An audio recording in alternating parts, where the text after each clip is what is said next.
ഒരാൾ ഇതവിടെ അഗാധമായി നിദ്രയിലാട്ടോ. ഞാൻ മാറ്റിയിട്ട് റെഡിയാന്നൊക്കെ പറഞ്ഞിട്ടാണ് കിടന്നുറങ്ങുന്നത്. എന്നാൽ കുറച്ച് ടൈമും കൂടി കിടന്നുറങ്ങാമല്ലോ, അതാണ് ഐഡിയ. ഞാൻ തൻ്റെ കലാപരിപാടിയിൽ കിടക്കുകയാണ്, ഞാൻ റെഡി ആയിക്കൊണ്ടിരിക്കുകയാണ്. അപ്പോഴേക്ക് ആശാൻ എണീച്ചു. ഭയങ്കര ഉറക്കക്ഷീണമുണ്ട്. ഞാൻ ഈ ഫസ്റ്റ് ടൈമാണ് കാടാമ്പുഴ പോകുന്നത് കേട്ടോ. ഞാൻ ഇതുവരെ പോയിട്ടില്ല. പോകാൻ ശ്രമിച്ചിരുന്നു, പക്ഷേ പല കാരണങ്ങൾ കൊണ്ടും അത് മുടങ്ങിപ്പോയി. ഹായ് ഫ്രണ്ട്സ്, ബീനസ് മലയാളി യൂട്യൂബ് ചാനലിലെ പുതിയ വീഡിയോയിലേക്ക് ഏവർക്കും സ്വാഗതം. ഇപ്പോൾ സമയം ഏകദേശം 6 മണിയാവുന്നേ ഉള്ളൂ. അപ്പം ഇന്ന് ഞാനും കുറുമ്പിയും കൂടെ കാടാമ്പുഴയിലേക്ക് പോവാം കേട്ടോ. അപ്പോൾ അതിൻ്റെ ഒരുക്കങ്ങളായിരുന്നു നിങ്ങൾ കുറച്ച് മുന്നേ കണ്ടത്.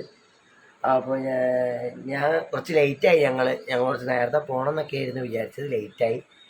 ഞാനിപ്പോൾ ഒരുങ്ങി, അവൾ ഓൾറെഡി ഒരുങ്ങി സെറ്റായി നിൽക്കുകയാണ്. ഞങ്ങളെന്തായാലും അവിടേക്ക് പോവാണ്. ഇവിടുന്ന് ഏകദേശം ഒരു 1.5 മണിക്കൂർ യാത്ര ഉണ്ട്. അപ്പോൾ ഏകദേശം അവിടുത്തെ വിശേഷം, പൂജകൾ, കാര്യങ്ങളൊക്കെ ഇതിനെ ഉൾപ്പെടുത്തുന്നുണ്ട്. മാക്സിമം പോകേണ്ടവരൊക്കെ പോയി തൊഴുക. അടിപൊളി സ്ഥലമാണ്. ഞാൻ മുന്നേ പോയതാണ്. കുറുമ്പി ഫസ്റ്റ് ടൈമാണ് പോണത്. അപ്പോൾ എന്തായാലും വീഡിയോ ഇഷ്ടമായി ലൈക്ക് ചെയ്യുക, സബ്സ്ക്രൈബ് ചെയ്യുക, അതിനോടൊപ്പം ബെല്ലൈക്കൺ അമർത്തുക. അപ്പോൾ നേരെ അങ്ങോട്ട് പോയാലോ. രാമനാട്ടുകര ബൈപ്പാസ് റൂട്ടിലേക്ക് കേട്ടോ. അതിലാണ് ഞങ്ങൾ പോകുന്നത്. വലിയ രീതിയിലുള്ള മഴയൊന്നും ഞങ്ങൾക്ക് കിട്ടിയിട്ടില്ല. എന്താ വെച്ചാൽ രാവിലെ പുലർച്ചയ്ക്ക് കുറച്ച് മഴ പെയ്തുകൊണ്ട് ഞങ്ങൾക്ക് വലിയ രീതിയിലുള്ള മഴയൊന്നും കിട്ടിയിട്ടില്ല. അത് തന്നെ വലിയ ഭാഗ്യം. അങ്ങോട്ടും ഇങ്ങോട്ടും നല്ല രീതിയിൽ തന്നെ പോയി വരാൻ പറ്റി. ഞങ്ങളിതാ കാടാമ്പുഴ എത്തിയിട്ടുണ്ട്. അപ്പോൾ ഒരു 6 മണിയാകുമ്പോൾ ഞങ്ങൾ വീട്ടിൽ നിന്ന് ഇറങ്ങിയത്. 8 മണിയായപ്പോഴേക്കും കാടാമ്പുഴ എത്തി. ഞായറാഴ്ച ആയതുകൊണ്ട് വലിയ തിരക്കൊന്നുമില്ല. തിരക്കുണ്ടാവുമെന്ന് പ്രതീക്ഷിച്ചിട്ട് പോയതാണ്, പക്ഷേ തിരക്ക് കുറവായിരുന്നു കേട്ടോ.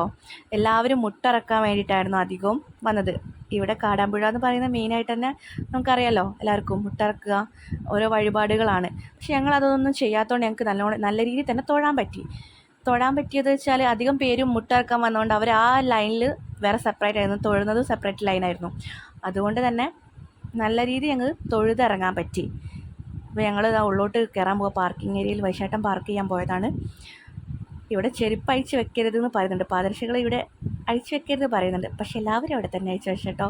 ഞാനും ഇവിടെ തന്നെയാണ് അഴിച്ചു വെച്ചത്. ഞങ്ങൾ ഉള്ളോട്ടേക്ക് കയറാൻ പോവാണ്. ഇനി അടുത്ത തവണ വരുമ്പോൾ ചെയ്യാമെന്ന് വിചാരിച്ചു. വഴിപാടുകളൊക്കെ ഞങ്ങൾ പിന്നീട് തൊഴുതിറങ്ങിയപ്പോൾ ചെയ്യാമെന്ന് വിചാരിച്ചപ്പോഴേക്കും ഫുൾ ഈ ബെഞ്ച് നിറച്ചു ആളുകളായിരുന്നു. അതുകൊണ്ട് പിന്നെ സമയം ഉണ്ടാവില്ല. എന്തായാലും ഇവിടുന്ന് പോകുമ്പോൾ നല്ലൊരു ടൈമാവും. അതുകൊണ്ട് ഞങ്ങൾ തൊഴുത് ഇറങ്ങി. അപ്പോൾ ഞാൻ ഉള്ളോട്ടേക്ക് പോവാണ്.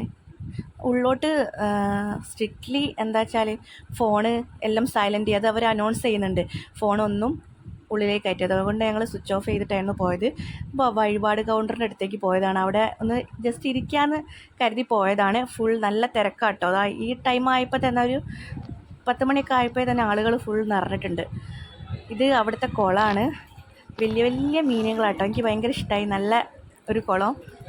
വലിയ വലിയ മീനുകളാണെന്നുള്ളത് കൂടുതലായിട്ടും കാണുന്നു. ചെറിയ മീൻ അവിടെ കാണുന്നേ ഇല്ല. അവിടെ ചായ കൊടുക്കുന്നുണ്ടായിരുന്നു കേട്ടോ. ഉപ്പുമാവും കാപ്പിയായിരുന്നു.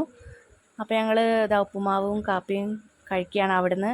അത് കഴിച്ചിട്ട് ഞങ്ങൾ പതുക്കെ പുറത്തേക്ക് ഇറങ്ങി. ഞങ്ങളിതാ ഷോപ്പിങ്ങിന് ജസ്റ്റ് ഒന്ന് ഇറങ്ങിയാണ്. ഷോപ്പിംഗ് എന്നൊന്നും പറയാൻ പറ്റില്ല, ചെറിയ രീതിയിൽ 2-3 സാധനങ്ങളൊക്കെ വാങ്ങാൻ വേണ്ടി നോക്കിയാണ്. പിന്നെ ഞങ്ങൾ അവിടുന്ന് തിരിച്ച് പോവുക കേട്ടോ. തിരിച്ച് പോകുന്ന ഒരു വീഡിയോ ആണ് കാണുന്നത്. തിരിച്ച് ഇറങ്ങി അവിടുന്ന്. അപ്പോൾ ഞങ്ങൾ തൊഴുത് തിരിച്ച് റിട്ടേൺ പോവുകയാണ്. തിരിച്ച് ഞങ്ങളുടെ നാട്ടിലേക്ക് ഇപ്പോൾ പോകുന്ന വഴിയിലാണ്. അപ്പോൾ ഇവിടുത്തെ കാര്യങ്ങളെന്ന് പറഞ്ഞു കഴിഞ്ഞാൽ ഇവിടെ 4:30 മണിക്ക് നട തുറക്കും. 4:30 മണിക്ക് നട തുറന്നിട്ട് 9 മണി വരെയാണ് നമുക്ക് മുട്ടറക്കുന്നുള്ളത്. ഞങ്ങൾ മുട്ടറത്തിട്ടൊന്നുമില്ല. എന്താ വെച്ചാൽ ഞങ്ങൾ ഇതുവരെ കണ്ടില്ല. അപ്പോൾ അതുകൊണ്ട് അതെ കാണാനുള്ള രീതിയിൽ വന്നു. ഇനി അടുത്ത പ്രാവശ്യം വരുമ്പോൾ അതെ മുട്ടറക്കുക. അപ്പം അതിൻ്റെ ഡീറ്റെയിൽസ് ഒന്ന് പറയാണ്. 4:30 മണി മുതൽ ഏകദേശം 9 മണി വരെയാണ് മുട്ടറക്കുന്നത്. അത് കഴിഞ്ഞതിന് ശേഷം 9 മണി മുതൽ 10 മണി വരെ പൂമൂടലാണ്. തൊഴേണ്ടവർക്ക് തൊഴാം, അല്ലാത്തവർക്ക് എന്താ പറയുക അവിടെ വരിയിക്കാം. അത് കഴിഞ്ഞ് കഴിഞ്ഞാൽ 11 മണി വരെ ഷീട്ട് കൊടുക്കുള്ളൂ. 11 മണിക്ക് ശേഷം എന്താ പറയുക, നമുക്ക് എത്ര മണി വരെയാണോ ഈ മുട്ടറക്കുന്ന കഴിയുന്നത് അത്രയും മണി വരെ നട തുറക്കുന്നതായിരിക്കും. പിന്നെ അത് കഴിഞ്ഞതിന് ശേഷം 3:30 മുതൽ 5:30 വരെ അങ്ങനെയാണ് ഇവിടുത്തെ ടൈം വരുന്നത്. അപ്പോൾ ഇന്നത്തെ വീഡിയോ ഇത്രയേ ഉള്ളൂ. എല്ലാവർക്കും ബൈ. ഒരിക്കൽ കൂടെ ലൈക്ക് ചെയ്യുക, സബ്സ്ക്രൈബ് ചെയ്യുക, ബെല്ലൈക്കൺ അമർത്തുക, കമൻറ്റ് ചെയ്യുക. കമൻറ്റ് ചെയ്യുക. ബൈ.